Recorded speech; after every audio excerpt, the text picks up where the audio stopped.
I think this has been a situation where CFOs and COOs of private equity firms, buyout firms, VC firms have been catapulted yet one step closer to the commercial side of things. I think that's been a trend for many years. You're seeing more and more complete business profiles in these roles, but this crisis have provided yet an arena for that development. Many portfolio companies have been kind of caught out by the crisis. Many investment teams have been in need of some centrally coordinated support that is best done centrally and not through the individual deal teams. Very short-termistic stuff such as map out the capital need, map out the available remedies, the available government support aid programs. So at Nordic Capital, we set in place a COVID task force that was coordinated by me and the managing partner and some more junior resource and our CFO. We had a weekly build of our kind of forecasted financial development for all individual portfolio companies and the portfolio as a whole. And from that, we deducted what bank discussions needed to be initiated and what liquidity needs did we foresee. And we did that weekly reforecast of the portfolio. We also set up together with PwC, a hotline on how do you work with liquidity management in a portfolio company. We had seminars for portfolio company CFOs on liquidity management. We also set up a ESG part of the committee that worked with supporting the portfolio companies on sustainable behavior. Don't profiteer, fair treatment of business opportunities of customers in pricing. Think sustainably. Don't get into a too short-termistic view. We build long-term value, so don't get caught out only in the short-term stuff. It's both short and long-term. So there was a number of areas where I think central coordination was needed, and that would quite naturally fall upon the COO or CFO in private equity.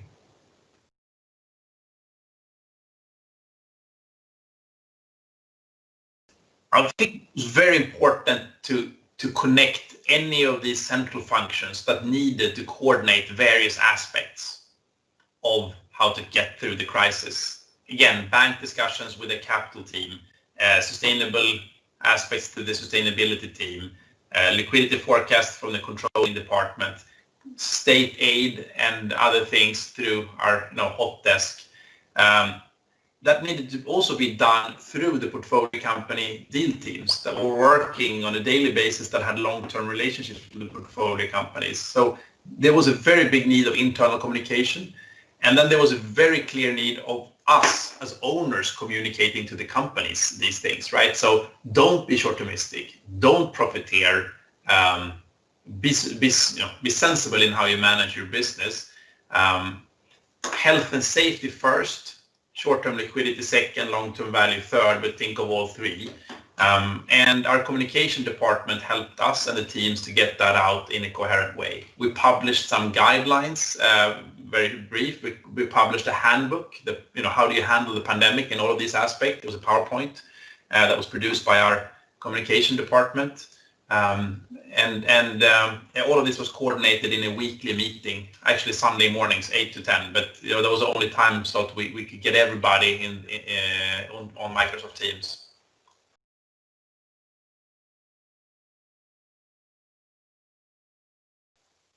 I think that depends on who you talk to. So when you meet our panelists next week, you'll hear some different stories. At Nordic Capital, we had quite deep and direct relationships with portfolio companies through the deal teams and centrally through our control and valuation department that has straight line communication to the CFOs. One of the panelists you'll speak to, they had for years been thinking about creating such direct, independent controlling communications from a central department to the portfolio companies, but they had not gotten there. But that work was catapulted, accelerated by the crisis. So they through the crisis got much closer to the portfolio companies, not only through the deal teams, but also through central functions. They launched a state aid support desk. They launched a independent controlling evaluation function.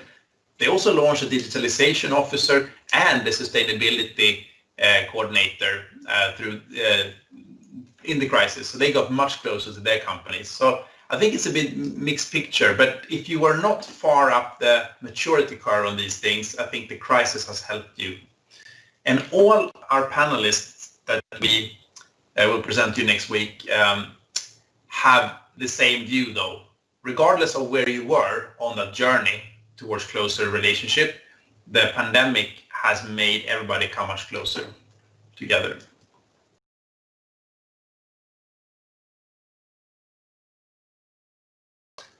One of the panelists you'll hear from, he was hired into his current private equity firm with a clear mandate to support their portfolio company CFOs and build out those functions in parallel to his assignment as a CFO for the buyout fund itself.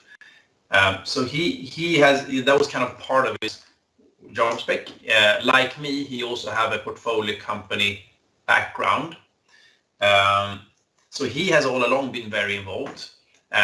Some of our panelists that you'll hear from have not been that involved historically, but have become much more involved through the financing efforts, the liquidity efforts. At Nordic Capital, we created this pandemic management handbook that we sent out. That had a clear CFO section that addressed several areas of how to manage a company through a crisis. And I have a background personally as CFOs for turnaround companies. So before I joined Nordic Capital, I worked for 3 different turnarounds. So I have some own personal experience I could share. And we set up 3 different big team calls for our portfolio company CFOs to dial into. I think we reached 80% of the portfolio company CFOs that dialed in, where I had a presentation and a Q&A session. For some of our companies that had the biggest negative COVID effects, I also had personal one-on-one calls to kind of hear their thinking, give my input. Some of them were way ahead of me. They knew much more than I knew about these things. Others, I think, benefited from getting my experience. So I think there's been a fair amount of closeness and a fair amount of support. And sometimes it's not only the factual support, the actual do this and that. Sometimes it's just the moral support. We're here for you. We, your owner, are here to support you with competence and capital if needed. In other cases, I mean, we had more companies at Nordic Capital that benefited from this pandemic than have been hurt through long-term trends that have been accelerated. For example, work from home, online shopping, anything that has to do with online security. We have, especially within our tech portfolio, several companies have been accelerating as opposed to decelerating through this. And there's also challenges, right? Growth challenges. How do you manage growth? How do you manage a certain trebling? We have 3 companies that have more than trebled their volumes. And how do you handle that? So there's been a bit of that going on as well.